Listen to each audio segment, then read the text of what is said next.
I think there's always this way in which progressives or the left gets blamed for the kind of lurches to the right, but I don't buy it. Union jobs, good union jobs, don't just fall out of the sky. Especially with the last 30 or 40 years manufacturing leaving the company, they're hard to find.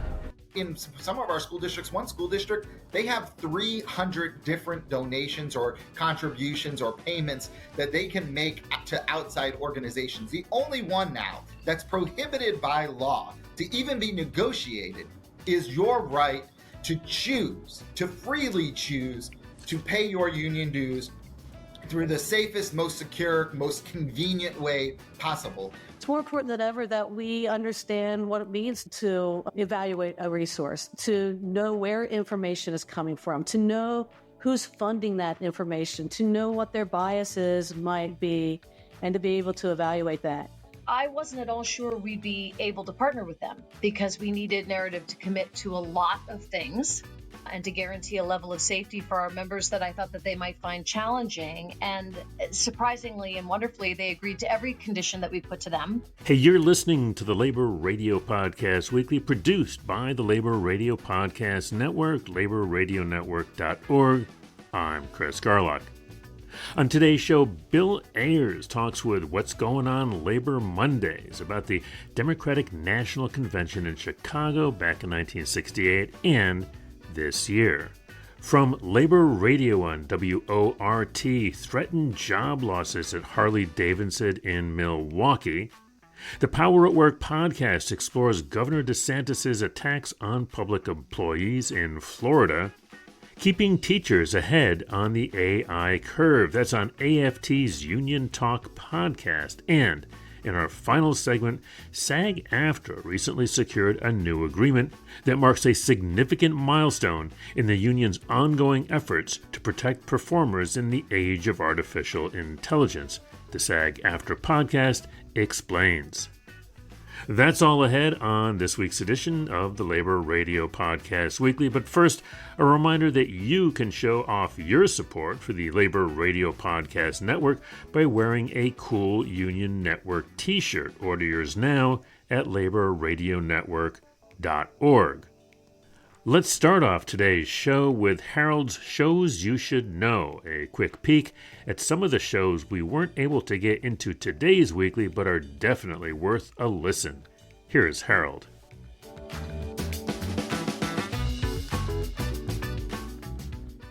Thanks, Chris. Social media guy Harold Phillips here again, folks, with a few shows you should know for the week of August 18th.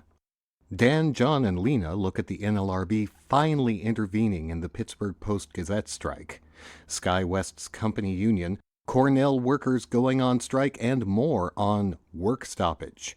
And hey, you might just hear me giving a shout-out in that episode. Adolph Reed and Mark Dudzik take on 40-plus years of anti-worker compromises that have led to worker frustration with both political parties and distrust in government on class matters. Mitch Troutman discusses the Pennsylvania miners who seized an industry in the Bootleg Rebellion on Labor John. Michael and Elliot take a close look at the pro-corporate, anti-union Supreme Court on Labor Radio on KBOO. John Schlois shares what's new with the News Guild, Jacob goes back to basics with Unions 101, and more on the Valley Labor Report. Find these great labor radio shows and podcasts on the web by going to our website at laborradionetwork.org.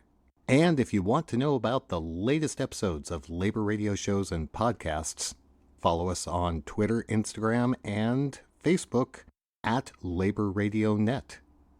Back to you, Chris. Thanks, Harold. Here's the show. Good morning, New York and New Jersey, as well as the great world beyond. This is Bob Henley at Stuck Nation, because we surely are. With just a week to go before the Democratic National Convention in Chicago, there's been much made of the potential historic parallels between 2024 and the tumultuous 1968 Democratic National Convention that was also in Chicago. This morning we'll be joined by Bill Ayers, a witness to all that history and a key leader in a militant protest movement that rocked the nation and even resorted to bombings as a strategy and was officially labeled a terrorist group by the FBI. Today, as a retired distinguished professor of education at the University of Illinois at Chicago, Ayers is a prolific author, social critic, community activist, and prison abolitionist. He was one of the founding members of the Students for Democratic Society that evolved into the Weather Underground that was linked to bombings executed to protest Vietnam War at high-profile targets like the Capitol and the Pentagon. Ultimately, prosecutors opted to drop all the charges because they didn't want to disclose the degree to which they had relied on extra-legal burglaries, sabotage, electronic surveillance, agents, provocateurs, or, quote, espionage techniques, close quote, against the weathermen. How are you, Mr. Ayers? I'm fine. How are you? Just to be a devil's advocate a bit here, there is a political thought that 1968, when the police riot happened, and there is consensus now that Mayor Daley's police lost it and demonstrated the abuse and what happens with this kind of alpha male display of violence. But there are some political scientists who say it was those images exactly that helped Nixon do the law and order thing and also helped him win that 72 election. You know, I think that Nixon winning the 72 election cannot be put onto the demonstrators, I think. And I think this is always what happens, that the political establishment always tries to say, you know, the reason that Bush won was because somehow there was people stayed home or people, but it really was up to Gore to win that election. Hillary Clinton lost because Hillary Clinton lost, not because something that the left did. And if you go back, Bob, and you're able to go back several election cycles, it's always, would the gays please stay in the closet? Or would the women please shut up? Or would the black people be quiet until after November? This is always the theme song. But the reality is that the status quo is a state of emergency for many people around the world and in this country. The status quo is a state of emergency. And because of that, it's our responsibility, those of us who see it, to bring that message to the world. And so I feel very strongly that this upcoming election and this upcoming convention, the theme is the whole world is watching. And we should show the whole world that not only are there people in this country who don't buy genocide as a necessary part of world politics, but there's also a group of people who are willing to stand up and speak truth to power. And I think that it's up to power to do the right thing. So I think there's always this way in which progressives or the left gets blamed for the kind of lurches to the right. But I don't buy it. Hubert Humphrey's problem was that he was so identified with the war in Vietnam. He had been a major cheerleader. This, ultra-liberal from Minnesota had become a major cheerleader for Johnson's war. And because he had, and then he tried to pivot away from it in July, and it was too late. So it's worth remembering that history, because it's important that somebody stand up and say genocide against Palestinians is immoral, illegal, and outrageous and evil itself, and we have to stop it. And it would be very simple, it seems to me, for the people in the political class to say it now rather than to say it 5 years from now or 2 years from now. Welcome to Madison Labor Radio. Labor Radio is dedicated to bringing news, information, and cultural events focused on working people and the labor movement to the Madison area and surrounding communities. After announcing a shift of some production to factories overseas, Harley Davidson promised that domestic jobs would not be affected. Many workers still have reservations. Labor Radio has the story.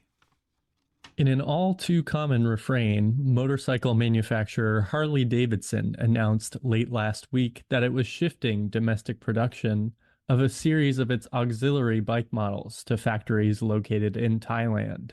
Though the company claimed that the move would not have an impact on employment at domestic factories, the announcement raised alarm bells for workers across 2 assembly facilities in the United States, one located in York, Pennsylvania, the other in Menominee Falls, who work on non-core bike models such as the Pan America, Sportster S, and Nightster. Workers at the plant are concerned that the shift in production portends an accompanying shift in employment. It would not be the first time that Harley has reneged on its promises to protect domestic manufacturing jobs. In 2019, 572 union machinists at the company's Kansas City plant found themselves out of work after the company permanently outsourced their positions to the erstwhile new facility in the Thai province of Rayong. In the aftermath of the 2019 closure, Joshua Henry, member of IAM Local 176 and an employee who previously worked at the factory, described the impact of losing his job in an interview published by the union. It was crushing, beyond the fact that it was iconic and my own love for the company and the product that we put out in the history. And I was losing this job that I had no plan on ever leaving because I truly loved it. Union jobs, good union jobs, don't just fall out of the sky. Especially with the last 30 or 40 years manufacturing leaving the company, they're hard to find. And even despite the new rounds of promises, workers in Wisconsin are already feeling betrayed. Brian Bryant, president of the International Association of Machinists, asserted in the Milwaukee Journal-Sentinel that moving production of these models to Thailand only to re-import them for domestic sale is already, quote, a kick in the teeth to American workers, adding that the move, quote, raises questions about the company's commitment to its roots in Milwaukee. And while the company has promised a total of $9 million in investments across the two factories, concerns about consolidation remain. One anonymous worker told Milwaukee's WTMJ that employees of the factory are, quote, pretty nervous, adding, quote, we can see the writing on the wall. We believe jobs are leaving, but they won't say how many. Bryant further implored Harley Davidson to rethink the transfer, noting that the IAM would use, quote, every resource at our disposal to fight this outrageous move. Reporting for Labor Radio, this is Sean Hagerup. Hello, powerful people, and welcome back to Power at Work. My name is Seth Harris. I'm a senior fellow at the Burns Center for Social Change. And thanks for joining this Power at Work blogcast. I'm going to talk with two union leaders from Florida about an assault on public sector unions in the Sunshine State. It's an effort led by Florida Governor Ron DeSantis to destroy or seriously damage unions for teachers, for local government employees, state university employees, and others. And that law has already taken a substantial toll. I'm going to be joined for this conversation by Emilio Zoe, president of AFSCME Local 121, which represents over 1,800 Miami-Dade County Water and Sewer Department workers. Emilio also serves as vice president of AFSCME's Florida Council 79.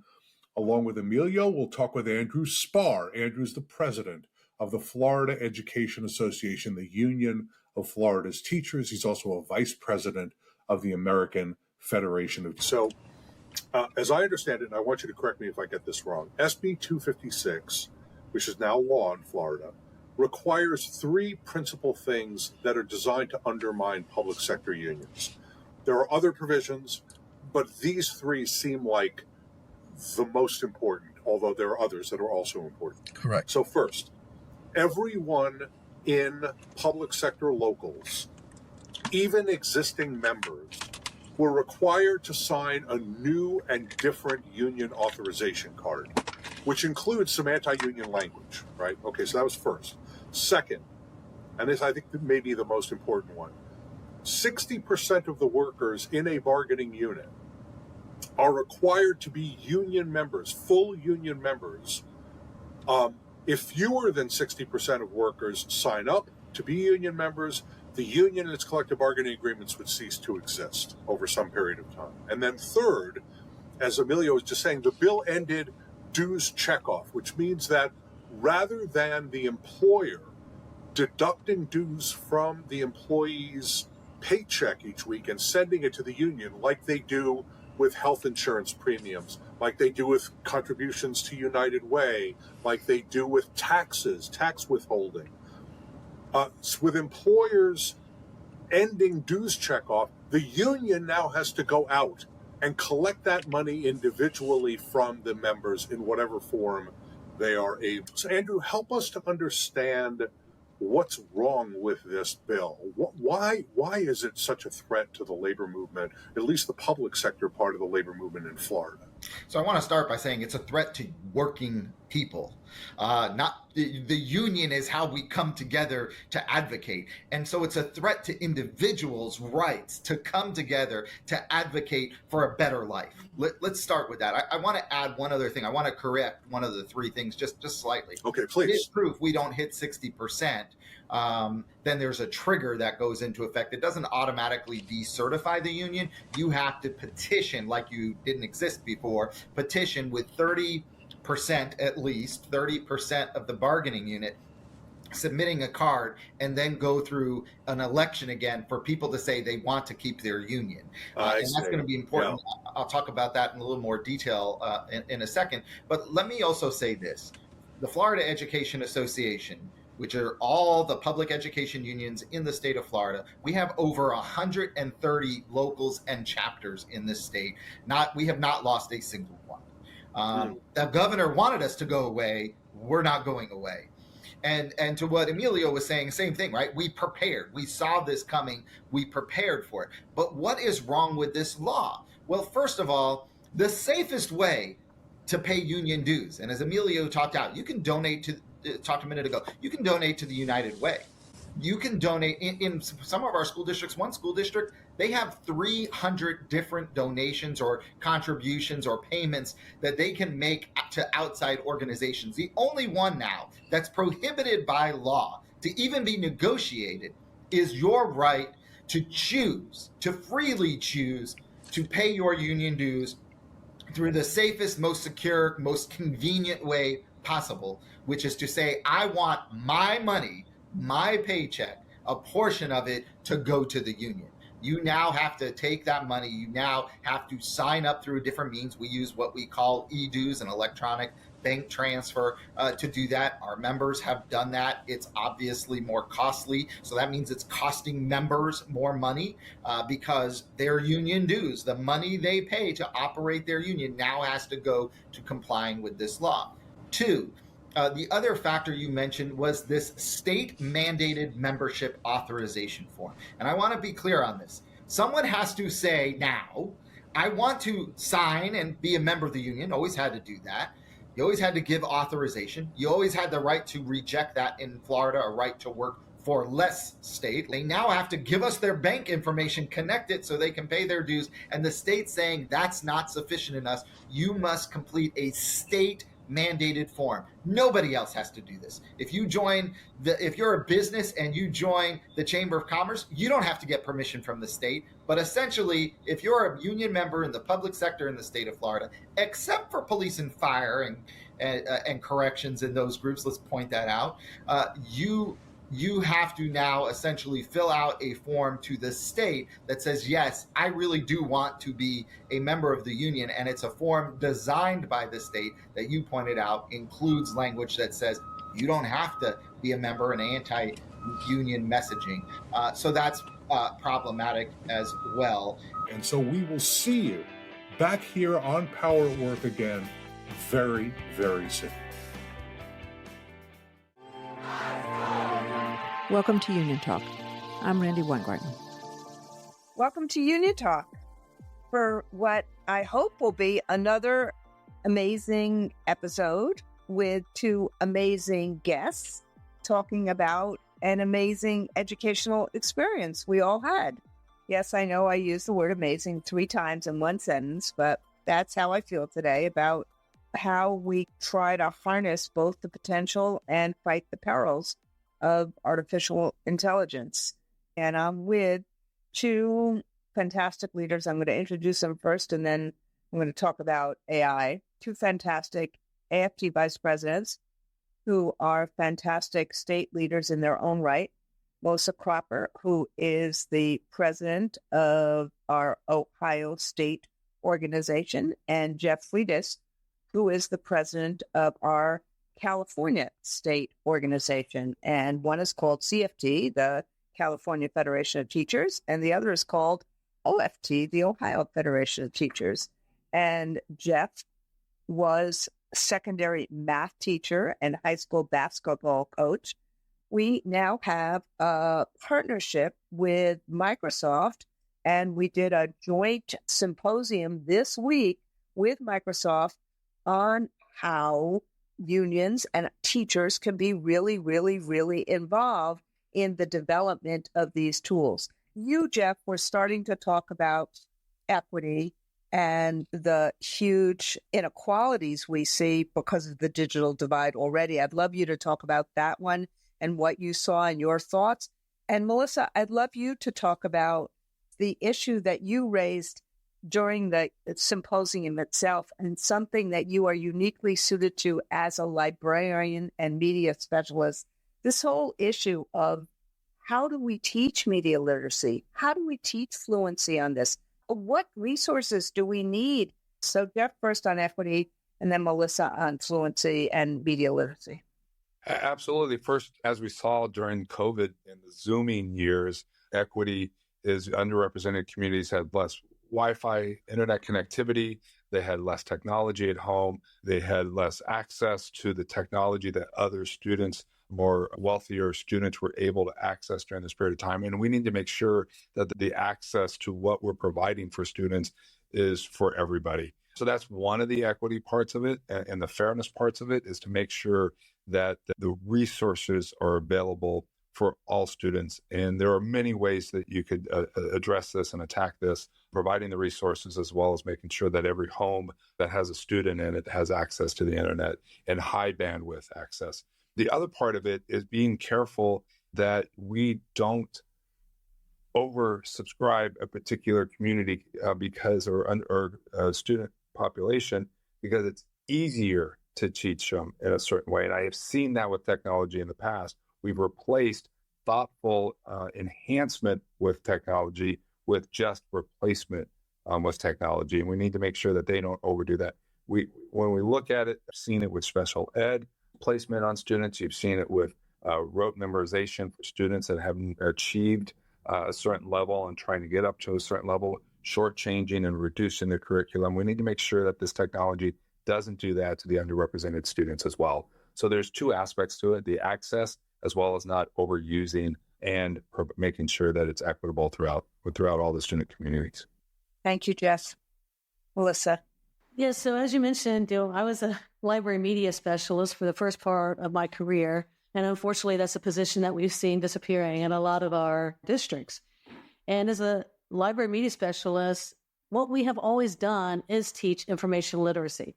So I was really happy with the panel that I was moderating, that Emma Gray, the product manager for Microsoft Education, brought up information literacy skills. Because media skills, information literacy skills, again, are not new things. They're skills that we've needed for a long time. It just used to be that we were evaluating books or we were evaluating magazines, news articles, newspapers. Now we just have so much information coming at us so much quicker.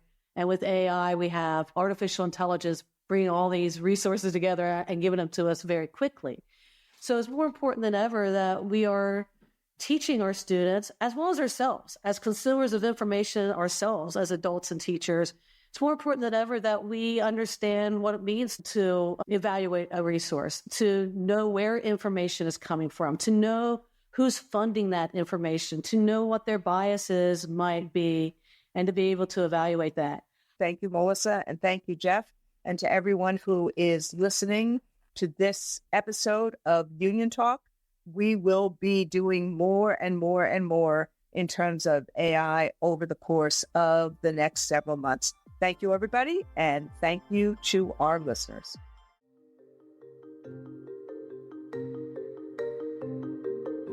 Hello, everyone. Welcome to the SAG-AFTRA Podcast. I'm Duncan Crouchy-Ireland, SAG-AFTRA National Executive Director and Chief Negotiator. On today's episode, we'll talk about an exciting new agreement that marks another significant milestone in our ongoing efforts to protect performers in the age of artificial intelligence. The agreement with the online platform Narrative establishes crucial protections and opportunities for voice performers working in commercials. And this sets an excellent standard with perfect timing, right as we begin preparations for our commercials negotiations. I want to acknowledge both the SAG-AFTRA Commercials Contract Standing Committee and the National Executive Committee for their work reviewing and achieving this agreement. So to explore the key details of this new agreement and how it will affect and benefit SAG-AFTRA members, I am really excited to be joined by a truly distinguished panel of guests. First of all, Ben Gottdiener is here with us. Ben is a co-founder of Narrative. Thank you for being here with us, Ben. And Sue-Ann Morrow is our SAG-AFTRA National Director of Contract Strategic Initiatives and Podcast. What sort of contribute to the inspiration to actually turn that passion into a platform that now actually exists and is providing these opportunities?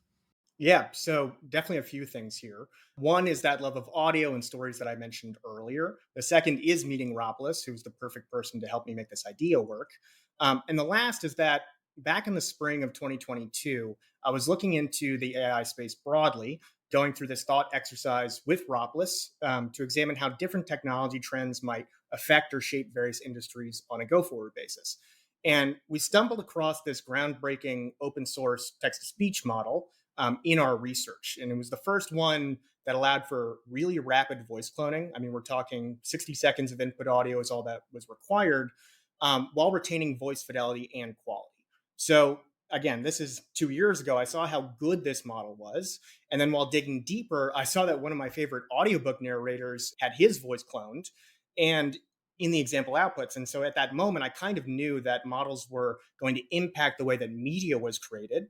But importantly, I suspected that talent might be impacted disproportionately, and wanted to find the right way to work with them and ensure that this technology could be beneficial and not harmful, which it feels like the latter has been more of the norm than the former, unfortunately. Yeah, and we're looking to flip the script on that and really appreciate the chance to maybe do that. And so actually, this is a good opportunity, I think, Sue-Ann, to bring you in. And let me ask you a little bit about Narrative's partnership with SAG-AFTRA. Can you tell us a little bit more about that and also, how it is that we came to be working together with Narrative? So, yeah, I mean, it was really interesting to hear a little bit more of your story, Ben, because I didn't know that background on you. But several months ago, Narrative approached us because they were interested in accessing union members and allowing them to be able to participate on their platform. And to be honest, I wasn't at all sure we'd be able to partner with them because we needed Narrative to commit to a lot of things. And to guarantee a level of safety for our members that I thought that they might find challenging. And surprisingly and wonderfully, they agreed to every condition that we put to them. In order for our members to safely work with them, we required informed consent for every ad in which a member's voice would be heard. So that means that every time a brand wants to engage a performer, that performer has to know what the product is or the services that they'll be selling. They have to have the opportunity to find out what their DVR will be saying, their digital voice replica will be saying. So they have to have the info necessary to decide whether to accept or decline an offer of engagement. That really informed consent. They had to agree to ensure payment for all uses of a member's digital voice replica would meet or exceed the minimums in our audio commercials contract, and have the opportunity to bargain for more in some circumstances. They had to ensure that health and retirement contributions would be made on all engagements of performers, union performers on their site. And then we had other requirements that we have whenever there's going to be AI technology used in a job that our performers are going to be engaging in. And that's things like the requirement for safe storage of performers' data, protection against unauthorized use, and the ability for performers to opt out at any time and have their digital voice replica removed from the platform and deleted. And we were delighted that they were willing to consider all of these things. And with the input of our member performer committee, the commercials contract standing committee, on all of this, we were able to guarantee consent for every use, fair compensation, and the performer's control over the use of their voice. And all of those are the things we pursue in our agreements that include AI. And it was thrilling that we were able to get to the finish line. I'm Duncan Crabtree Ireland. See you at the next SAG-AFTRA podcast. All right, that is going to do it for this week's edition of the Labor Radio Podcast Weekly. Just a small sample of the amazing programs aired over the last week on more than 200 labor radio and podcast shows. They are all part of the Labor Radio Podcast Network, shows that focus on working people's issues and concerns. We've got links to all the network shows, laborradionetwork.org. You can also find them. Use the hashtag LaborRadioPod on Twitter, Facebook, and Instagram. And a reminder, you can be part of the network. You don't even need a microphone. Labor Radio Podcast t-shirts are now available. They're union made. You'll find them in all sizes and 2 colors at laborradionetwork.org. This podcast is recorded under a SAG-AFTRA collective bargaining agreement. The Labor Radio Podcast Weekly, edited this week by Patrick Dixon. I produced the show, and our social media guru, as always and forever, is Mr. Harold Phillips. For the Labor Radio Podcast Weekly, this has been Chris Garlock. Stay active and stay tuned to your local Labor Radio Podcast show. We will see you next week.